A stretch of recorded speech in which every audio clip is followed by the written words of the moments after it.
Bilaspur NIA കോടതിയിൽ നിന്ന് കോടതിയുടെ ഉത്തരവിന്റെ ജിഷു ഒരു നിമിഷം BJP സംസ്ഥാന ഉപാധ്യക്ഷൻ അഡ്വക്കേറ്റ് ഷോൺ ജോർജ് ചേരുന്നു. ഷോൺ, എന്തായാലും 9 ദിവസത്തിന് ശേഷം കന്യാസ്ത്രീകൾക്ക് ജാമ്യം കിട്ടിയിരിക്കുന്നു. അവർ ജയിൽ മോചിതരായിരിക്കുന്നു. കോടതിയിൽ എന്താണ് നടന്നത്? വിശദാംശങ്ങൾ. ഇന്ന് കോടതിയിൽ ഇന്നലെയായിരുന്നു വാദം ഉണ്ടായിരുന്നത്.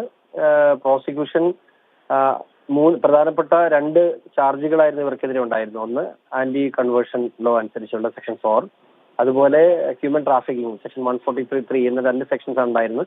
ഇത് രണ്ടും ഇവരുടെ മേൽ ആരോപിക്കപ്പെട്ട കുറ്റങ്ങൾ അവർ നിരപരാധികളാണെന്ന് ബോധിപ്പിക്കാൻ കഴിയുന്ന രീതിയിലുള്ള വാദം അവിടെ നടന്നു. അതിന്റെ ഡോക്യുമെന്റ്സ് ഹാജരാക്കി, അഫിഡവിറ്റ്സ് ഹാജരാക്കി. ആ കാര്യങ്ങളിലൊന്നും പ്രോസിക്യൂഷൻ ഒരു എതിരെ അഭിപ്രായവും പറഞ്ഞില്ല. വളരെ പ്രോസിക്യൂഷൻ അതിനകത്ത് വളരെ നിഷ്പക്ഷമായ നിലപാട് സ്വീകരിച്ചു. അത് കഴിഞ്ഞ് ഇന്നത്തേനാണ് കേസ് പോസ്റ്റ് ചെയ്തത്. കേസ് പോസ്റ്റ് ചെയ്തപ്പോൾ ഇന്ന് ഓർഡേഴ്സിന് പോസ്റ്റ് ചെയ്തിരുന്നു. ഓർഡർ വന്നപ്പോൾ ഇന്ന് ജാമ്യം ലഭിക്കുന്ന സാഹചര്യം ഉണ്ടായി. അവരുടെ നിരപരാധിത്വം ബോധ്യപ്പെട്ട് തന്നെ ജാമ്യം ലഭിച്ചതിൽ ഏറെ സന്തോഷമുണ്ട്. മാത്രമല്ല, കേരള BJP ഈ വിഷയത്തിൽ ഈ വെള്ളിയാഴ്ച വരെ അറസ്റ്റ് ചെയ്തതിന് മണിക്കൂറുകൾക്ക് ശേഷമാണ് നമ്മൾ അറിയുന്നത്. അറിഞ്ഞ ആ നിമിഷമല്ല, CBCI ഔദ്യോഗികമായി ഈ വിഷയം നമ്മളെ അറിയിച്ചിരുന്നു.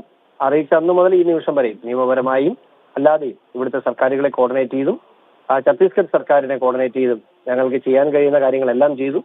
അതിന്റെ ഒരു ബലമായി തീർച്ചയായിട്ടും ഇത് ആ ഒരു ബലം നമുക്ക് ലഭിച്ചതിലുള്ള വലിയ സന്തോഷം അറിയും. ഷോൺ, കേന്ദ്ര സർക്കാർ, പ്രധാനമന്ത്രി നരേന്ദ്രമോദി, ആഭ്യന്തരമന്ത്രി അമിത്ഷാ ഇവർ സഭാ നേതൃത്വത്തിനൊരു ഉറപ്പ് നൽകിയിരുന്നു. ആ ഉറപ്പ് പാലിച്ചില്ല എന്നാണ് ഇന്നലെ പ്രതിപക്ഷം വിളിച്ചു പറഞ്ഞത് മാധ്യമങ്ങളോട്. അതുകൊണ്ട് ഇന്നലെ ജാമ്യാപേക്ഷയെ എതിർത്തു എന്നൊരു പ്രചരണവും നടന്നിരുന്നു. ഇന്നിപ്പോൾ ആ ഉറപ്പ് പാലിച്ചതിൻ്റെ തെളിവ് കൂടിയല്ലേ നമ്മൾ കാണുന്നത്?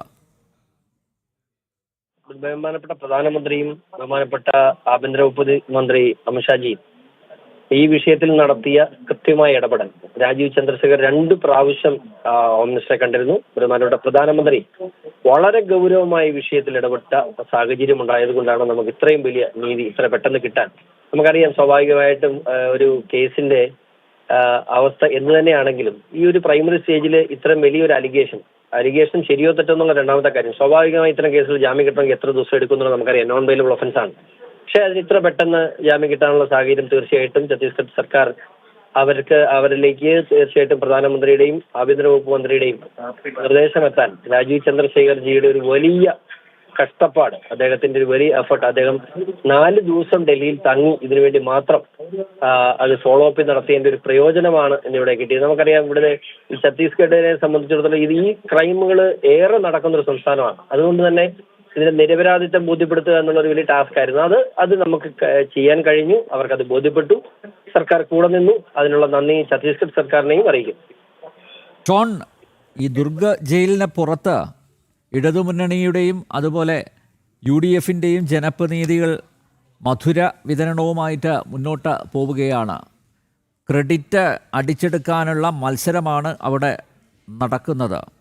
ഇന്ന് കേരളത്തിലെ കോൺഗ്രസിൻ്റെ ചില MLA-മാരൊക്കെ അവിടെ എത്തിയിട്ടുണ്ടായിരുന്നു. KPCC അധ്യക്ഷൻ ഉൾപ്പെടെ ഉള്ളവർ അങ്ങോട്ടേക്ക് തിരിക്കും എന്ന് ഇന്നലെ തന്നെ അറിയിച്ചിരുന്നു. ഇപ്പോൾ നോക്കൂ, ഇതിൻ്റെ ഒരു ക്രെഡിറ്റ് അവരുടെ ഇടപെടലിനെ തുടർന്നാണ് കന്യാസ്ത്രീകൾക്ക് ജാമ്യം ലഭിച്ചത് എന്ന അവകാശവാദവുമായി ഇവർ രംഗത്ത് വന്നിരിക്കുന്നു. അഡ്വക്കേറ്റ് ഷോൺ, എങ്ങനെ കാണുന്നു ഇതിനെ? ഇവിടെ വന്ന് ഈ ലഡു വിതരണം ചെയ്ത് ഒഴിച്ചാൽ അവരിവിടെ വന്നതിന്റെ പേരിൽ ഈ കേസിൽ ജാമ്യം കിട്ടാൻ 4 ദിവസത്തെ താമസം ഉണ്ടാക്കാൻ അവർക്ക് കഴിഞ്ഞു എന്നതിലല്ലാതെ മറ്റു കാര്യങ്ങളിലേക്ക് കിടക്കുന്നതിന് 4 ദിവസം ഈ അമ്മമാർക്ക് 4 ദിവസം കൂടി ജയിലിൽ കിടക്കേണ്ട സാഹചര്യം ഉണ്ടാക്കാൻ കഴിഞ്ഞു. ലഡു വിതരണം നടത്തി എന്നതിനപ്പുറത്തേക്ക് ഒന്നും ചെയ്യാൻ കഴിയാതെ ഞങ്ങളിവിടെ വന്നത് ക്രെഡിറ്റ് എടുക്കാനോ മറ്റോ ഒന്നുമല്ല. ഞങ്ങളിവിടെ വന്നത് ആ അമ്മമാരെ പുറത്തിറക്കാനാണ്.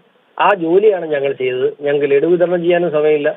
അതിനുവേണ്ടി പ്രഹസനം നടത്താനോ ക്രെഡിറ്റ് എടുക്കാനോ നമുക്ക് സമയമില്ല. ഇനിയും ഞങ്ങൾക്ക് ജോലികളുണ്ട്. ഓർഡർ ഇനി ഇവിടെ കൊണ്ട് എക്സിക്യൂട്ട് ചെയ്യണം. എക്സിക്യൂട്ട് ചെയ്ത് ജയിലിലെത്തിക്കണം.